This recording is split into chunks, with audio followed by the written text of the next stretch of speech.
Now, he is wet and slippery, so I'm trying to hang on to him the best I can if he was to happen to jump out of my grip here.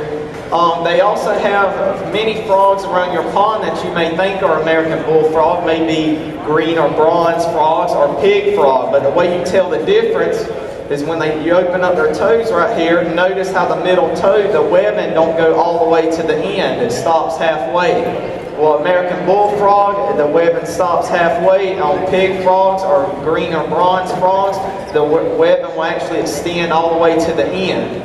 Now, these are mostly common around these parts. They eat anything that they can find, because I have seen them eat smaller frogs, baby snakes, baby fish, anything that they can find around a pond area that they will eat. They do get bigger than this. If anyone's ever seen any around the Louisiana area, they get almost the size of 2 handfuls.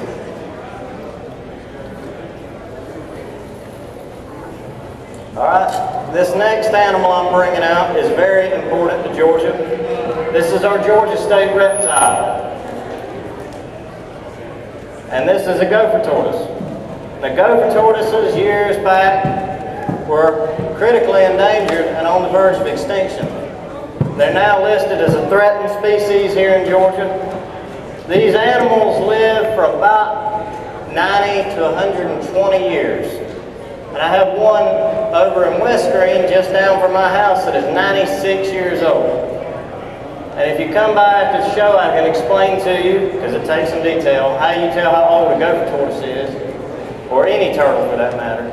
It's a general estimate, so she could be around that age. This one here comes from Ambrose, and it's about 30 to 40 years old. These tortoises live in burrows, and those burrows can go for 25 to 30 feet underground. Their burrows create a home for other wildlife that they share this region with, Wiregrass, Georgia. The pocket mouse, the field mouse, gopher frogs, pine snakes, rattlesnakes, indigo snakes, all beneficial animals to our environment. And this one little tortoise here creates this whole microhabitat for them when they dig a hole. So this is a gopher tortoise.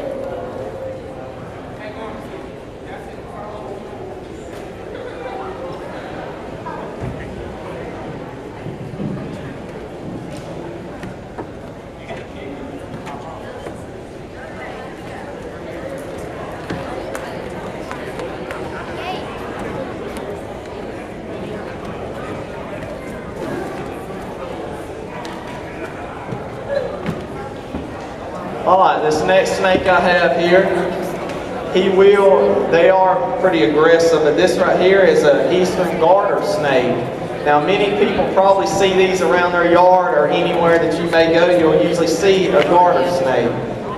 Many people usually think that garter snakes are always black and have yellow stripes. But where we live at in this region, they're actually checkered. This one has a light blue phase tint to him, but they will have the blue, really blue in color sometimes, and be checkered in these parts. They eat mainly on toads and other amphibians that they can find. However, they will eat insects and baby mice, anything of that nature.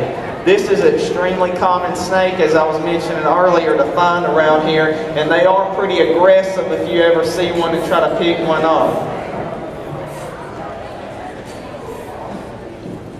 Alright, now I've got a little guy on my finger right here, and some of you might be able to see him, some of you might not, but we'll have him on display after the show. This is a barking tree frog. Now Georgia is home to about 20 species of tree frogs. Their smaller cousins, the squirrel tree frogs, are considered glass frogs, grass frogs, or rain frogs. But this barking tree frog is one people rarely see.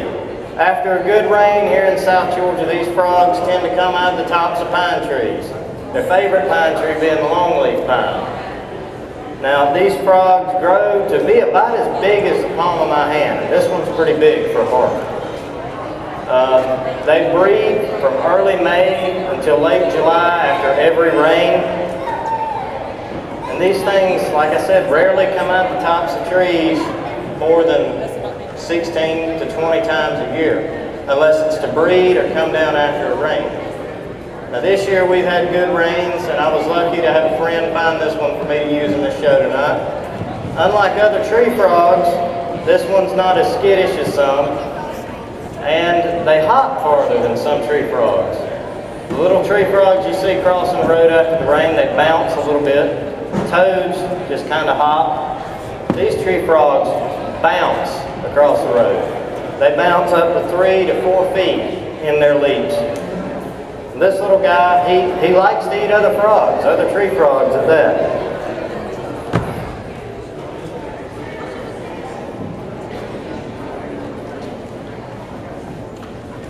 Alright, this next lizard I have here is a 6-line race runner.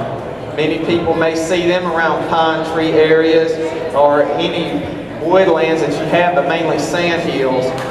If you'll notice the stripes on him, that's where they get their name. They got 6 yellow stripes here, and they are the fastest lizard that we have here in Georgia. Extremely fast, and they mainly eat on insects such as crickets and other animals.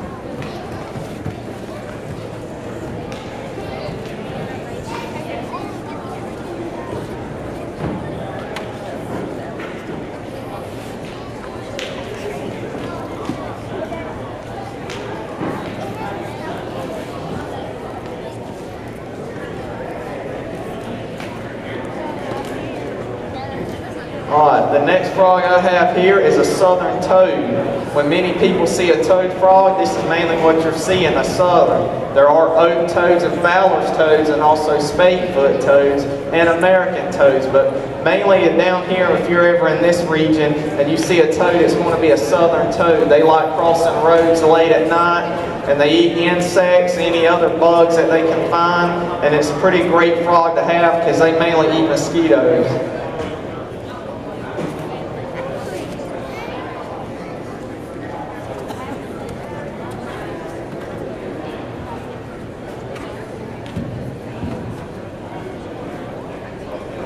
Alright, now the reason I'm not holding these is because they're so tiny and they'd be so hard for me to get on this gym floor if I let them out of here.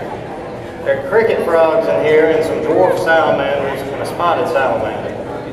South Georgia is home to about 30 to 40 species of amphibians at any given time of the year.